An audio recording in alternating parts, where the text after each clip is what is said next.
Assalamualaikum warahmatullahi wabarakatuh. Pada materi kali ini kita akan membahas pelajaran yang berjudul Kitab-Kitab Allah Subhanahu wa Ta'ala.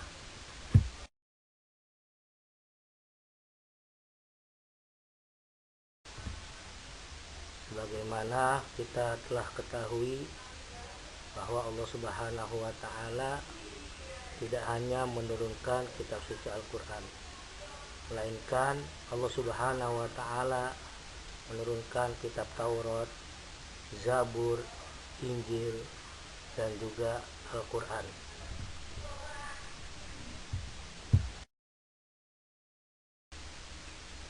Berikut ini adalah pengertian iman kepada kitab-kitab Allah Subhanahu wa Ta'ala.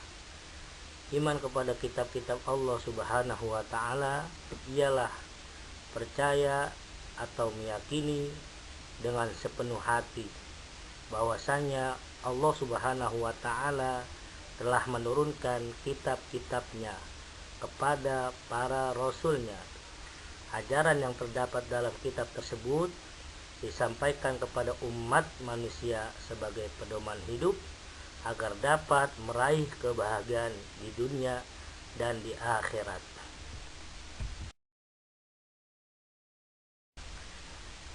Dalil tentang iman kepada kitab-kitab Allah Subhanahu wa Ta'ala dalam Quran surah An-Nisa ayat 136 adalah A'udzubillahi minasyaitonirrajim. Bismillahirrahmanirrahim. Ya ayyuhalladzina aminu billahi wa rasulih wal kitabil ladzi nazzala ala rasulih wal kitabil ladzi anzala min qabl wa may yakfur billahi wa malaikatihi wa kutubihi wa rusulihi wal yaumil akhir faqad dhalla dhalalan ba'ida, yang artinya, wahai orang-orang yang beriman, tetaplah beriman kepada Allah Subhanahu wa Ta'ala dan Rasulnya, dan kepada kitab yang Allah Subhanahu wa Ta'ala turunkan kepada Rasulnya, serta kitab yang Allah Subhanahu wa Ta'ala turunkan sebelumnya. Barang siapa yang kafir kepada Allah Subhanahu wa Ta'ala, malaikat-malaikatnya, kitab-kitabnya, rasul-rasulnya, dan hari kemudian, maka sesungguhnya orang itu telah sesat sejauh-jauhnya. Quran surah An-Nisa ayat 136. Baiklah, kita akan membahas satu persatu tentang kitab-kitab Allah Subhanahu wa Ta'ala. Di antaranya adalah Taurat. Kitab Taurat diturunkan pada abad ke-12 sebelum Masehi, yang diwahyukan kepada Nabi Musa di Bukit Sinai. Nama Taurat berarti hukum atau syariat. Pada saat itu Nabi Musa diutus oleh Allah Subhanahu wa Ta'ala untuk berdakwah kepada kaum Bani Israel. Oleh karena itu, kitab Taurat diyakini sebagai pedoman dan petunjuk hidup bagi kaum Bani Israel.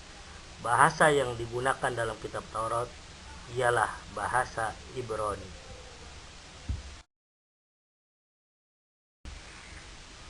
Berikut ini adalah dalil tentang kitab Taurat.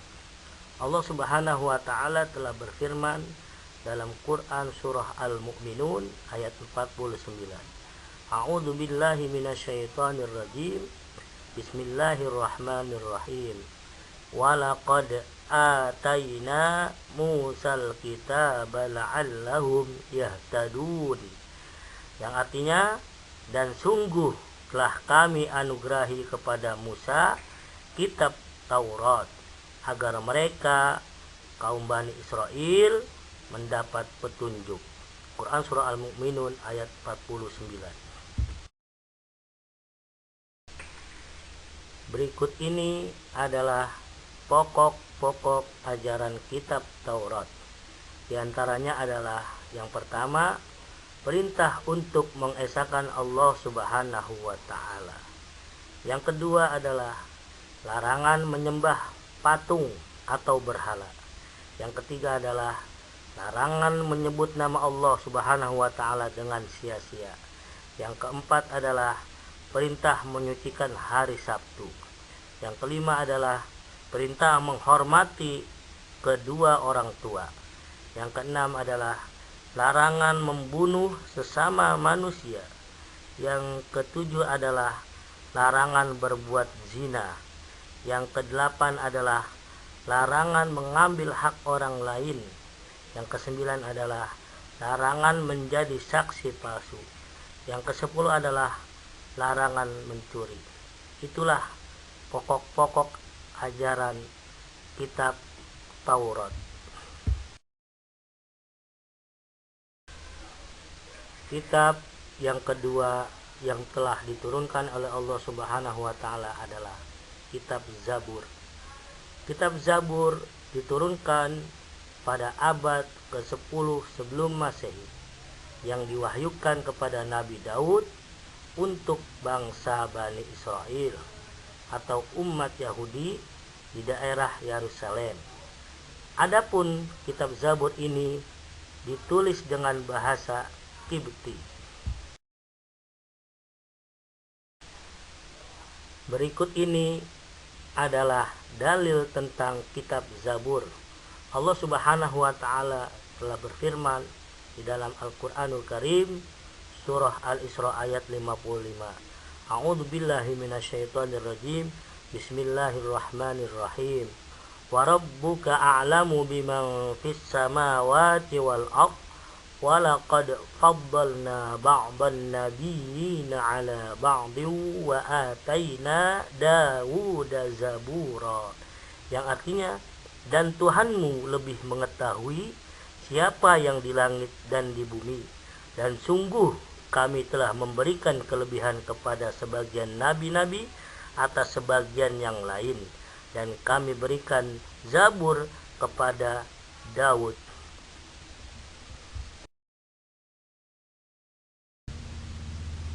Berikut ini adalah pokok-pokok ajaran kitab Zabur.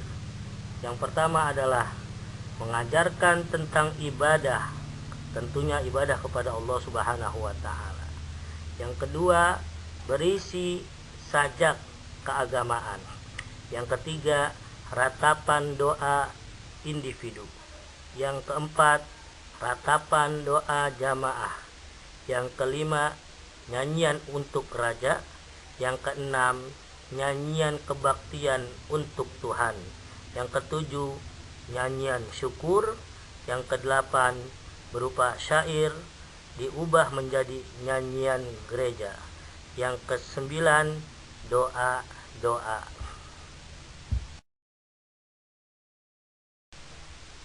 Berikut ini adalah kitab Injil, kitab yang telah diturunkan oleh Allah Subhanahu wa taala sebelum Al-Qur'an.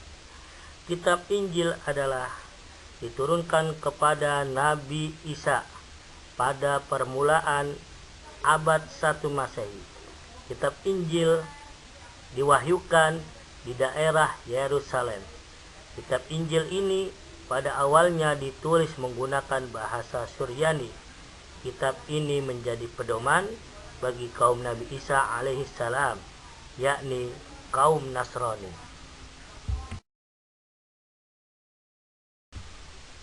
Berikut ini adalah dalil tentang kitab Injil. Allah Subhanahu wa taala telah berfirman di dalam Quran surah Maryam ayat 30. A'udzu billahi minasyaitonir rajim. Bismillahirrahmanirrahim. Qala inni Abdullah ataniyal kitaba wa ja'alani nabiyya. Yang artinya, dia Isa berkata, sesungguhnya aku hamba Allah Subhanahu wa ta'ala. Dia memberiku kitab Injil dan dia menjadikan aku seorang nabi. Quran surah Maryam ayat 30.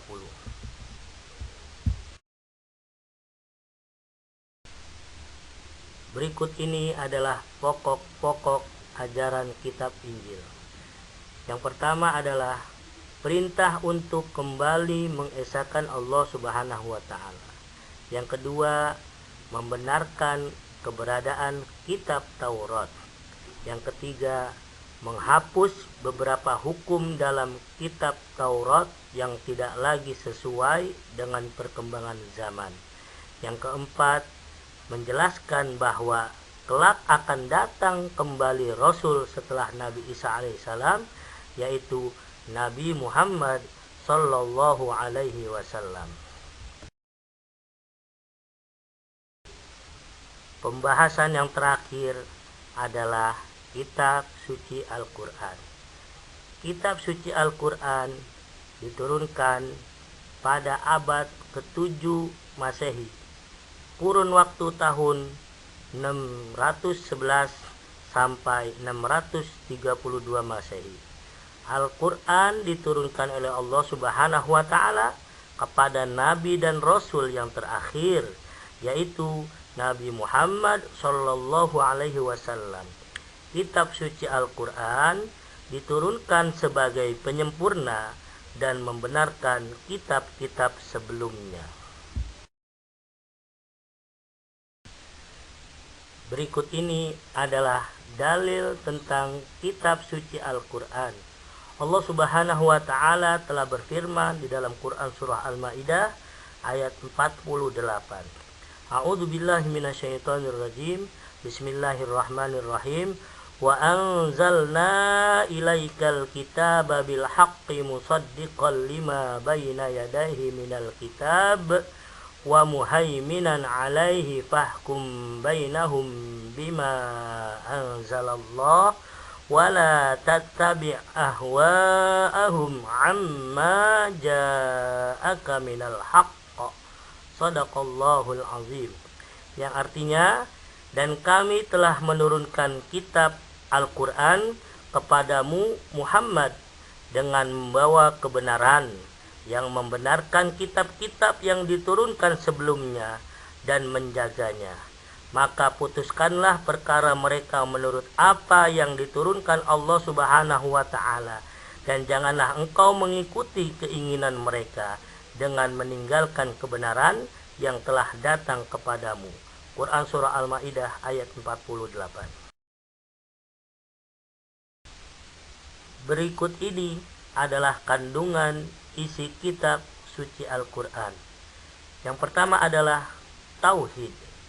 Yang kedua adalah akhlak atau budi pekerti. Yang ketiga adalah ibadah. Yang keempat adalah muamalah.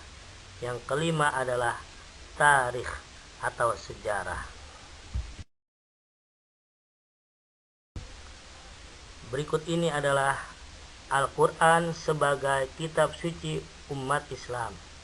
Al-Quran merupakan kitab suci dari Allah Subhanahu wa taala yang terjamin kemurniannya atau keasliannya. Maksud di sini ialah sejak awal diturunkannya kitab suci Al-Quran, bacaan maupun isi dalam kitab suci ini tidak akan mengalami perubahan sedikit pun, baik penambahan maupun pengurangan.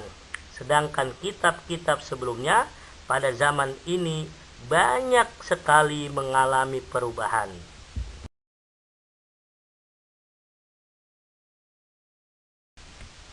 Berikut ini adalah perbedaan kitab dengan suhuf. Kitab adalah isi kitab lebih lengkap. Bentuk dari kitab sudah dibukukan. Kitab biasanya berlaku lebih lama.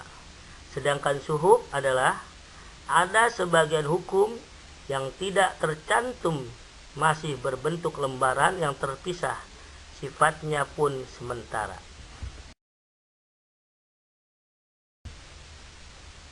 Untuk itu, hikmah tentang beriman kepada kitab-kitab Allah Subhanahu wa taala adalah sebagai berikut. Yang pertama, memberikan petunjuk kepada manusia mana yang benar dan mana yang salah. Yang kedua, pedoman agar manusia tidak berselisih dalam menentukan kebenaran. Yang ketiga, memberikan informasi sejarah kehidupan orang-orang terdahulu. Yang keempat adalah manusia menjadi tahu betapa besarnya perhatian dan kasih sayang Allah Subhanahu wa taala kepada para hamba-hambanya dan makhluknya.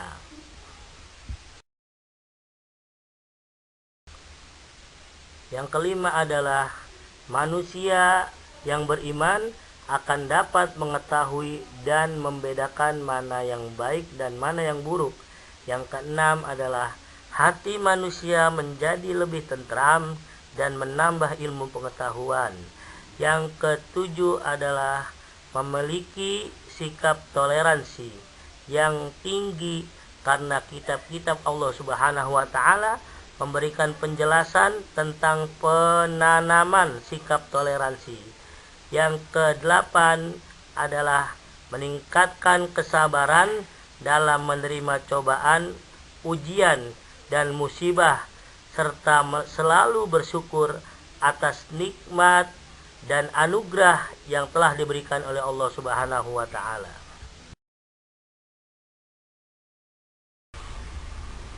Demikianlah pembahasan tentang materi iman kepada kitab-kitab Allah Subhanahu wa taala. Semoga bermanfaat khususnya bagi diri saya dan juga bagi kalian semua. Terima kasih. Wassalamualaikum warahmatullahi wabarakatuh.